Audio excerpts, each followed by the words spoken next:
여러분 안녕하십니까? 아침의 광장 박은정입니다. 6일 지방선거의 공식 선거운동이 오늘부터 시작됐습니다. 지역 후보들은 본격적인 선거전을 펼치며 지지를 호소하고 나섰는데요. 보수색이 짙은 대구 경북은 국민의힘 공천이 곧 당선이라는 등식이 성립되면서 후보자들이 지금까지 공천에만 사활을 걸었을 뿐 유권자들의 마음을 잡을 공약 경쟁에는 소홀했다는 비판을 받고 있습니다. 윤석열 정부가 지역 균형 발전을 위해 지방에 기회발전 특구를 설치하고 또 수도권 소재 대기업이 지방으로 옮기면 특혜를 주는 방안을 추진할 계획인데요. 거기에 실질적인 역할과 권한을 지자체장과 지방의원들에게 줄 예정입니다. 그만큼 이번 선거를 통해 뽑는 인물의 역량과 자질이 매우 중요하다는 건데요. 지역 경제를 살리고 균형 발전을 이끌 후보는 과연 누구일지 후보들의 공약과 능력 우리 모두 눈을 크게 뜨고 꼼꼼하게 따져봐야겠습니다. 5월 19일 목요일 아침의 광장 먼저 이 시각 교통 상황과 날씨 듣겠습니다. 김현주 리포터. 네, 먼저 고속도로입니다. 우리 지역 고속도로 전반적으로 흐름 좋습니다. 다만 중앙고속도로 춘천 방향으로 가는 차량들 다부터널 일대에서 차간거리 좁혀지고 있는데요. 이 구간 2km 정도 정체 예상하셔야겠습니다. 동명휴게소 지나자마자 정체 시작되고 있고요. 반대 대구 방향으로 가산나들목에서 금호갈림목 일대까지 속도 원활합니다. 다음은 대구 시내도로입니다. 달구벌대로 수성구청역에서 범어내거리 방향 범어도서관 앞 2, 3차로에 걸쳐서 또 4, 5차로 걸쳐서 승용차 추돌 사고 발생했었는데요. 현재 사고 조치는 완료됐지만 만촌내거리 이전부터 정체 남아 있습니다. 중앙대로 대구역 지하차도에서 동침산 내거리 방향 가장자리 차로 따라 청소 차량 서행으로 이동하며 작업 중이니까요. 유의하시기 바랍니다. 또 화랑로 망우당구가 차도에서 효목내거리 방향으론 교통량만 꾸준한데요. 다만 동북로 쪽으로 우회전 받는 차량들 정체 이어지고 있습니다. 이어서 날씨입니다. 오늘도 한낮에는 때이른 더위가 이어지겠습니다. 낮 동안 대구 29도, 포항 30도까지 오르면서 초여름만큼 덥겠는데요. 하지만 해가 지면 공기가 금방 서늘해지니까요. 건강관리에 유의하시기 바랍니다. 현재 대구 경북 전역에 건조주의보 발효 중입니다. 오늘 오전까지 경북 북동 산지에 바람까지 매우 강하게 부니까요. 불씨 관리 철저히 해주시기 바랍니다. 현재 기온은 21도, 습도는 39%입니다. 지금까지 김현지였습니다. 지역 시사정보 프로그램의 중심 KBS 대구 제1라디오 아침의 광장을 듣고 계십니다. 목요일 아침의 광장 함께하고 계십니다. 8시 33분 지나고 있습니다. 자, 오늘 아침 지역의 주요 뉴스부터 살펴보겠습니다. 뉴스민의 천용길 기자, 경향신문 백경열 기자 함께합니다. 두 분 어서 오세요. 네, 안녕하십니까. 네, 첫 소식은 뭔가요? 네, 이 경북 영천에 소재하고 있는 자동차 부품회사 이 다이셀 세이프티 시스템즈 코리아가 지난 3일에 경영난을 이유로 일방적인 폐업을 통보했습니다. 네. 그러자 노동자들이 어제 이 대구 경북 경제자유구역청 앞에서 이 책임 촉구 기자회견을 열었습니다.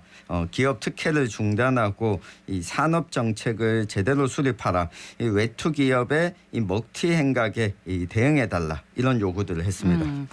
지난해까지도 이 외투 기업인 한국게이츠 폐업 결정으로 참 갈등이 많았었는데 네. 노동자들이 왜 경제자유구역청에게 요구를 하고 있는 건가요? 네, 이 다이셀 코리아가 대구 경북 경제자유구역청이 선정한 첫 번째 외국인 투자 기업이기 때문입니다.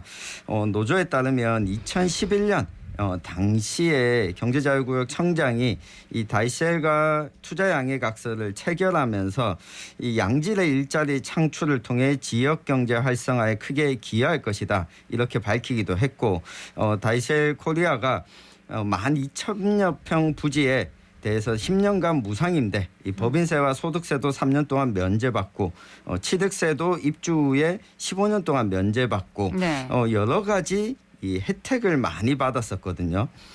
그런데 이 한국게이츠 이 폐업 사태에서도 봤지만 혜택은 받고도 이 정부와 지자체가 이에 대해서 어떠한 제어 방안이 하나도 없다 보니까 외국인 투자 기업에 대해서 혜택을 줄 때는 뭐 고용안정기금을 또 조성한다든가 네. 만약 폐업 시에 이 지자체가 좀 할 수 있는 역할을 마련해야 된다. 이 제도 개선 마련 요구가 이 끊임없이 꾸준하게 좀 나오는 이유입니다.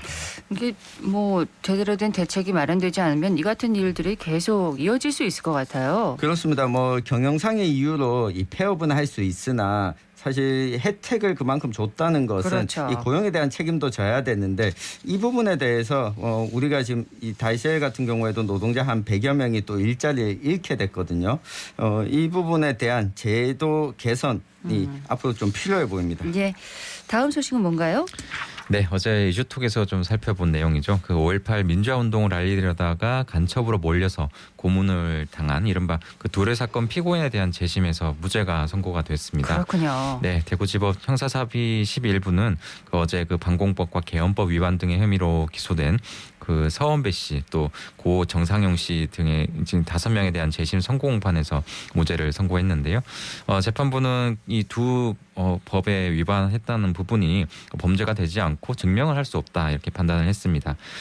재판부는 1980년 5월 17일 내려졌던 당시 개헌 포고는 과거 헌법 및 개헌법에서 정한 요건을 갖추지 못했다며 구성 요건이 추상적이고 모호하게 규정돼 있고 또 적용 범위가 너무 광범위해서 이 범죄와 형벌을 미리 법률로서 규정해야 한다는 이런 죄형 법정주의 등에 어긋난다고 판시를 했습니다. 어제 뭐 아마 무죄가 날 것이다 이렇게 예상들은 하셨는데 역시 재판부가 무죄를 선고했네요. 그렇습니다. 간단히 소개를 해드리면 그 80년 5.18 민주화운동 당시 광주의 상황을 대구에 알리려던 이들이 이제 계엄군에게 붙잡혀 고문을 당하고 재판에 넘겨져서 또 옥살이 등을 한 사건이거든요. 네. 당시 이 피고인들은 대구에서 광주 5.18 민주화운동과 관련해 공수부대가 민간인을 학살했다는 유언비어를 만들거나 퍼뜨리고 또 공산주의 찬양서적 등을 복사해 판매한 혐의로 기소가 됐습니다.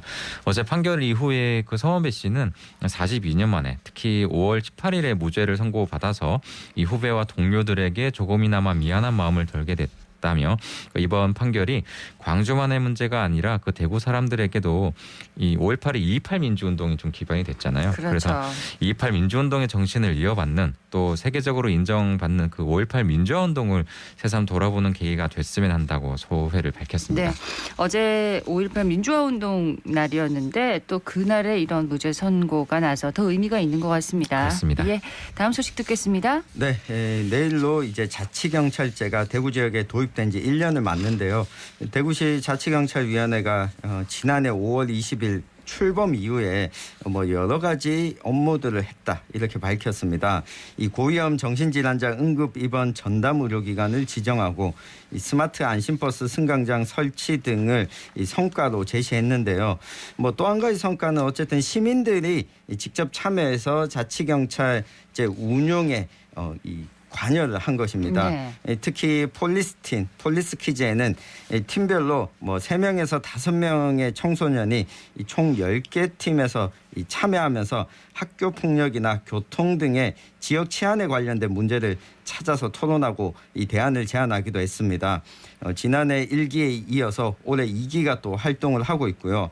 안전 우려 계층에 대한 주거환경 개선은 이 자치경찰제의 좀 이 가시적인 결과물로 분석이 되고 있습니다. 예. 지난해 7월부터 대구도시공사와 남구, 달서구 등의 매입 임대주택을 대상으로 이 범죄 예방 환경 개선 사업을 벌였고 또 지난해 9월부터는 1인 가구에 4종 안심 세트를 지원하는 세이프홈 지원 사업도 시행을 하고 있습니다. 그러나 이 자치경찰제 시행 이후에 뭐 뚜렷하게 좀 기대했던 만큼의 성과는 보이지 않고 있다라고 하는 한계적인 평가도 나오고 있는데요.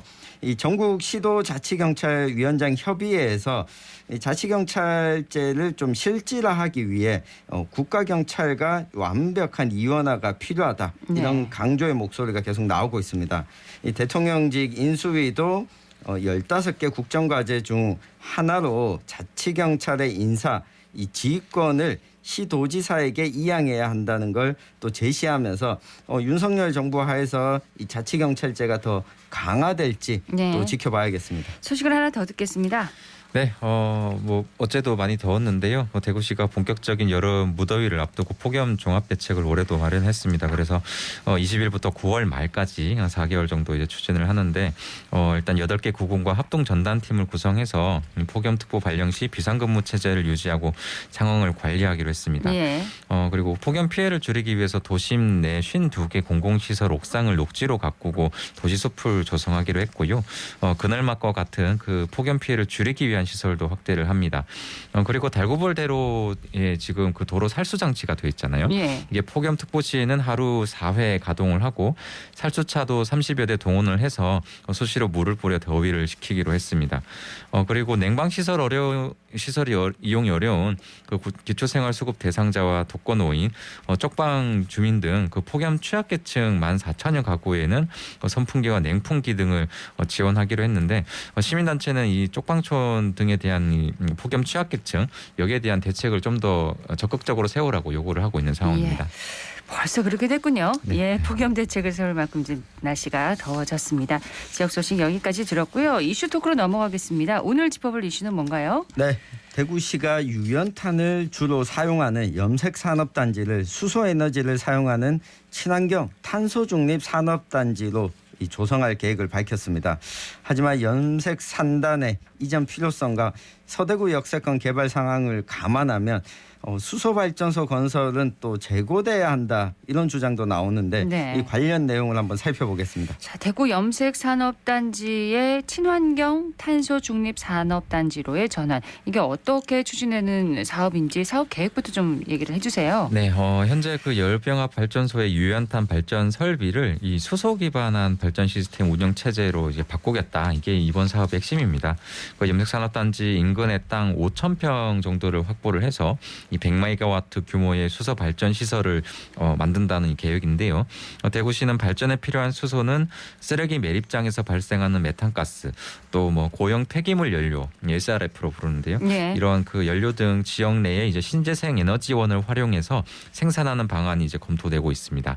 또 그 산업단지 이제 에너지 관리 효율화와 온실가스 감축 설비를 보급을 하고요. 도심 공업 지역 안에 이런 그 탄소 중립 상징 기반 시설로 조성되는 조성하는 것도 이번 계획에 좀 담겨 있습니다. 예. 근데 사업비가 어마어마한데 그 사업비가 국비가 4천억 원, 시비가 한 400억 원 정도 되고요. 민자 유치로 한 5,600억 원을 포함을 해서 모두 1조 원 정도에 달합니다. 상당하네요. 근데 아무래도 이 석탄의 일종인 유연탄을 뗄 때 나오는 이 대기오염 물질이 어마어마하겠죠. 네, 대구에서 보면 미세먼지와 매연, 악취 문제가 이 북서쪽에 산재에 있는데요. 염색산업단지가 주범으로 꼽힙니다. 실제로 이쪽으로 차량을 운행하다가도 어떤 냄새가 좀 난다 싶으면 이쪽 지역을 지나고 있을 때였습니다. 네. 염색산업단지가 1980년 서구 비산동 일대에 조성돼서 현재 127곳에 영세한 섬유업체가 입주해 있습니다. 유연탄을 주로 사용하다 보니까 연간 탄소 배출량이 80만 톤으로 대구 지역 전체 탄소 배출량의 8.6%를 차지하고 있습니다. 그 말은 염색산단의 탈탄소화가 이루어지면 대구 지역의 탄소 배출량이 8.6% 감소한다는 얘기가 되잖아요. 네, 뭐 산술적으로는 그렇습니다. 대구시는 탄소 배출의 주범으로 꼽히는 이 유연탄 발전 시설이 사라지면 그만큼 탄소 배출권을 좀 확보할 수 있다. 이런 장점이 있고 또 신재생 에너지를 통한 에너지 자립 도시의 기반을 만들 수 있을 것으로 기대를 합니다. 네. 아울러 또 서대구 역세권 활성화에도 도움이 될 것으로 기대를 하고 있습니다. 그러면 수소 발전소는 어디에 건설되는 건가요? 네, 약 5,000평 규모로 조성될 전망인데 이 발전소가 건설된 동안에는 이 공단이 또 가동돼야 하는 만큼 열병합 발전소를 철거한 후에 해당 부지에 수소 발전소를 세우는 방안은 좀 불가능합니다. 네. 그러니까 우리 발전소 건설하는 기간 동안 공장이 놀 수는 없지 않습니까? 멈출 수는 없으니까요. 네. 그래서 최근에 하폐수 처리장 통합 지하 사업 후적지가 유력한 수소 발전소 부지로 거론되고 있습니다. 이 주민 민원이 좀 잇따르자 대구시가 하폐수 처리장이 아닌 공단 안에 수소 발전소를 세울 계획이다. 이렇게 진화에 나섰는데 대구시는 기술상 발전과 안전성이 확보된다면 수소 발전소를 탑처럼 높게 조성하거나 지하로 조성하는 방법도 있을 수 있다. 이렇게 제시를 했는데요. 예. 하지만 뭐 입지 선정이 아직까지 완전히 끝난 것은 아닙니다. 사업이 좀 구체화된 후에 도시계획 담당 부서에서 서대구 역세권 개발과 또 염색공단 등과 함께 고려해야 되는 부분이 남아 있습니다. 네. 대구시가 추진하고 있는 사업이 이 지역에서도 여러 곳인 만큼 이것이 좀 협의 절차도 밟아야 하는 과제가 남았습니다. 그렇겠네요. 근데 일각에서는 염색산단 이전을 추진하고 있는데 1조 원을 들여서 수소발전소를 짓는 건 또 세금 낭비 아니냐 이런 의문이 나올 것 같습니다. 그렇습니다. 그 논란이 나오는 부분 중에 가장 큰 부분입니다. 이게 이에 대해서 대구시 논리는 크게 두 가지입니다. 일단 그 공단 이전 역시 한 10년에서 20년 가량이 좀 걸릴 전망이기 때문에 그 환경오염 문제를 안고 있는 지금의 염색산단이 이제 다른 곳으로 이전한다면 다른 곳에서 좀 받아주지 않겠지만 수소발전소 가동으로 이 청정산업단지라는 인식표가 붙게 되면 아무래도 좀 거부감이 줄어들 거고 네. 지역사회 수용성 제고 차원에서라도 이 수소발전소 건립이 필요하다는 겁니다. 그리고 그 산단 이전 후에는 그 지역 에너지 보급에 수소발전소를 활용할 방침이기 때문에 이 세금 낭비 우려도 없다는 게 이제 대구시의 주장입니다. 그러니까 지금 염색산업단지 쪽에서는 이전을 강하게 바라고 있는 건가요? 네, 염색산단 관리공단과 입주업체들 역시 이전에 좀 간절히 바라고 있습니다. 이 공단과 대구시의 미래를 위해서 공단 이전은 필수라는 입장인데 최근에 대구 환경공단 노동조합도 염색 폐수에 최적화된 하폐수 처리장의 지하 사업을 중단하고 염색 산단 이전을 추진하라는 성명을 내기도 했습니다. 자, 그렇다면 이전한다면 어디로 갈 수가 있을까요? 후보지가 지금 있나요? 일단 뭐 공식적으로 나온 건 아닌데 일단 가장 유력한 의전 후보지로 꼽히는 곳이 군위 신공항 인근입니다. 네. 수출입에 좀 유리하고 경북도가 통합신공항 경제특구 좀 지정을 추진 중이거든요. 그래서 이 시너지 효과가 있을 거다라는 건데요. 공항 인근에 100만에서 한 200만 평 규모의 부지를 추가로 확보해서 이 최첨단 친환경 공단으로 조성한다면 경쟁력이 있다는 게 염색산업단지 관리공단 측의 설명입니다. 다만 이전이 이제 실제로 이뤄지기 위해서는 이제 적지 않은 난관이 예상이 되는데 네. 우선 그 탈탄소화 사업으로 염색산단에 많은 재원이 이제 들어가는 만큼 앞으로 이전하는데 부담이 될 수 있다는 우려가 있고요.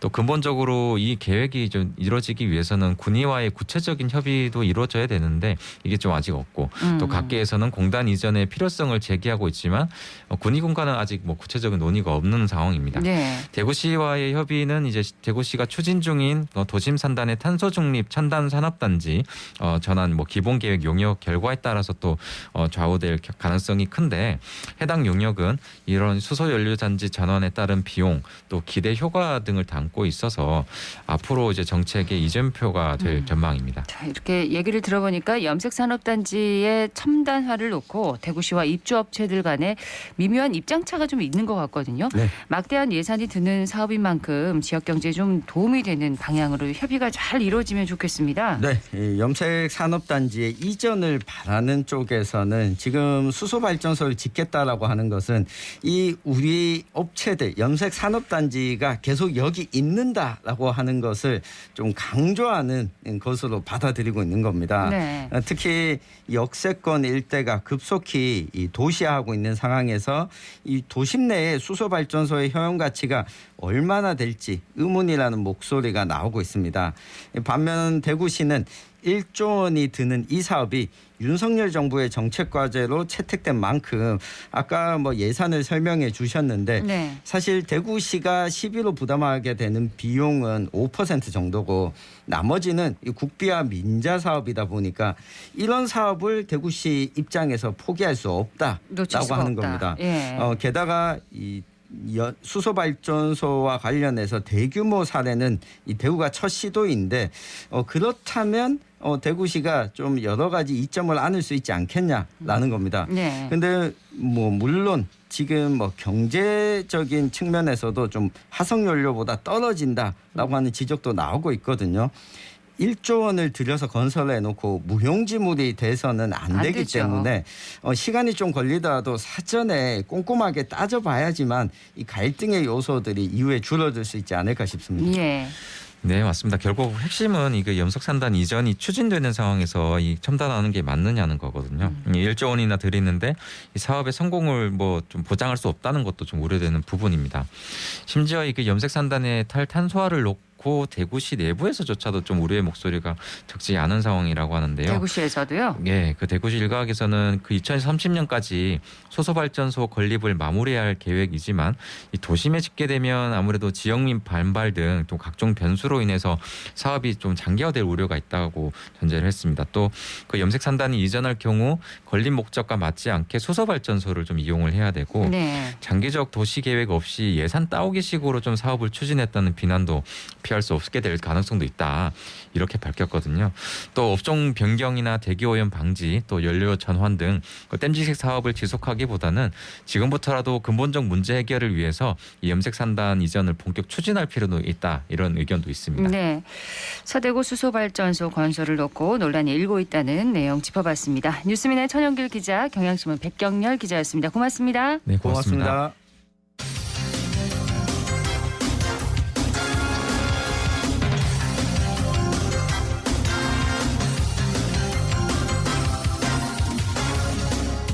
8시 50분 지났습니다. 가정의 달인 5월에는 가족의 의미를 참 생각해 볼 그런 기회가 참 많습니다. 그중에서도 자녀를 양육하면서 발생하는 궁금증을 해소하고 자녀를 대하는 양육 태도를 알아볼 수 있는 금쪽 가족 상담소가 가정의 달을 맞이해서 열렸다고 하는데요. 권미정 리포터가 다녀왔다고요? 네, 대구 중구가족센터는 5월 가정의 달을 맞이해서 금쪽 가족 상담소를 열었는데요. 양육자의 양육 태도를 검사하고 가족 상담까지 진행하는 프로그램입니다. 특히 이번 상담소는 초등학교 앞에서 부스를 차리고 학교 시간에 맞춰 운영되면서 많은 학부모들이 상담소를 찾았는데요. 저도 바로 어제 남산 초등학교 앞 상담소를 다녀왔습니다. 소리로 먼저 만나보시죠. 이거 이제 평소에 어머니께서 자녀한테 어떠한 태도로 대하는지 편하게 체크해 주시면 될 것 같아요. 지금은 어떤 검사 진행 중인 건가요? 지금 이제 부모 양육 태도 검사라고 이제 부모들이 이제 자녀를 어떠한 태도로 이제 양육하고 있는가에 대해서 지금 검사하고 있는 겁니다. 네. 이 검사를 하면 어떤 거를 좀 확인할 수 있어요? 어머님들이나 이제 아버님들이 어떤 식으로 양육을 하는지, 또 양육에 있어서 강점은 무엇인지, 또 약점은 무엇인지 그런 부분을 좀 객관적으로 좀 파악할 수 있어서 나중에 이 검사를 통해서 좀 그 약점인 부분들을 좀 보완할 수 있도록 도움을 줄 수 있는 그런 심리 검사입니다. 엄마가 무조건 지시하기보다는 왜 그래야 되는지 설명해 주는 편이에요? 아니에요? 1점, 2점, 3점, 4점, 5점까지 있어. 그리고 모든 면에서 남들보다 이게 아이들도 부모의 양육 태도를 검사를 할 수 있는 건가요? 그렇죠. 부모님은 지지하고 칭찬도 많이 해준다고 생각하는데 아이 같은 경우에는 잔소리라고 생각할 수 있기 때문에 합의가 됐는지를 들여다볼 수 있는 좋은 검사라고 생각이 됩니다. 평소에 제가 아이들을 어떤 태도로 대하는지, 그리고 이제 아이들이 저를 어떻게 생각하는지 객관적으로 보기가 좀 힘들다 보니까 이런 기회를 통해서 그런 부분들을 확인하고 싶어서 참여하게 되었습니다. 아직 결과를 들은 건 아니라서 잘 모르겠긴 한데 옆에서 아이가 저에 대해서 어떻게 생각하는지 조금씩은 이렇게 엿들어서 좀 이런 부분이 있었구나라는 생각이 하게 되네요. 돌아보게 되고. 부모의 양육 태도를 객관적으로 확인할 수 있는 그런 기회가 되겠네요. 네, 맞습니다. 가족의 화목의 가장 중요한 점이 바로 합의라고 하는데요. 이런 심리 검사와 상담이 가족 간의 합의를 이루는데 큰 도움이 된다고 합니다. 네. 이번 상담소는 어떻게 열린 건지, 또 이번 상담이 어떤 도움을 주는지 중구가족센터 최종련 가족상담 전문가를 통해 들어보시죠. 요즘 TV 프로그램에서 상담사의 눈으로 부모 자녀 문제를 들여다보고 문제를 해결하는 것이 인기를 끌고 있어서 저희 센터에서 이번에 이 프로그램을 진행하게 되었습니다. 현재는 아이의 양육태도 검사라든지 부모의 양육태도 검사, 그리고 성격 유형 검사, 한창 우울증에 많이 시달리는 분들이 계시기 때문에 그거에 대한 자가진단 검사를 지금 오늘 하고 있습니다.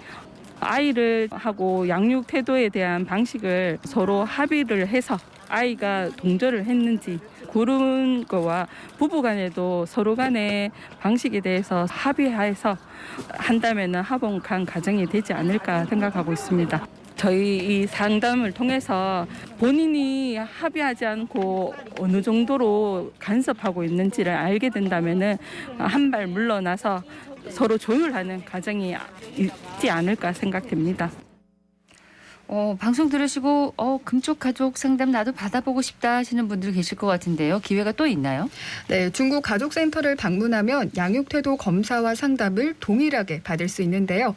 뿐만 아니라 가족센터에서는 부모 교육, 돌봄 서비스, 또 가족을 위한 문화체험처럼 가족을 위한 다양한 프로그램을 운영하고 있습니다. 중국 가족센터 박정숙 실장을 통해 들어보겠습니다. 저희 중국가족센터에 일정을 잡으시고 오시면 저희가 상담도 해드리고 오늘 진행하는 양육태도 서비스나 MBTI 검사 이런 서비스를 같이 받으실 수 있습니다. 이런 가족 상담 외에도 중국 가족센터에서 받을 수 있는 가족 프로그램은 어떤 게 있나요? 저희 센터에서는 부모 교육, 자녀 양육법이나 그다음에 맞벌이나 한부모 가정을 위해서 돌봄이 파견을 해서 아이 돌봄 서비스도 진행을 하고 있고요. 그다음에 공동육아 나눔터도 운영을 하고 있습니다. 그리고 가족이 함께 할 수 있는 여가 시간을 위한 문화 체험 제공을 하는 가족 사랑의 날도 마련이 되어 있고요. 다문화 가족을 위한 한국어 교육이나 다문화 가정 자녀의 언어 치료 학습 지원도 함께 하고 있습니다. 그런데 이 가족센터가 중국뿐만이 아니라 각 구군에 모두 이 가족센터가 마련돼 있다고 들었어요. 네, 대구에는 그 8개 구군마다 한 개씩 설치가 되어 있고요. 지역의 가족들의 욕구에 맞는 다양한 생애 주기별 가족 교육, 상담, 문화, 정보 제공, 파견, 생활 지원 서비스를 제공하고 있으니 많은 관심 부탁드리겠습니다. 네, 서로를 더 잘이해하는 성숙한 가정을 만들기 위해 도움받고 싶은 분들은 각 지역에 있는 가족센터 통해서 도움받으셔도 좋겠습니다. 네, 가족센터에 좋은 프로그램이 참 많네요. 잘 활용하면 좋을 것 같습니다. 권미정 리포터 잘 들었습니다. 네, 고맙습니다. 오늘 대구 경북 지역은 구름 많겠습니다. 낮 기온은 25도에서 30도 분포로 초여름 더위가 이어지겠는데요. 미세먼지 농도는 보통 수준을 보이겠습니다. 대구와 경북 전역에 건조주의보가 발효 중인 가운데 경북 지역에는 바람이 많이 불겠습니다.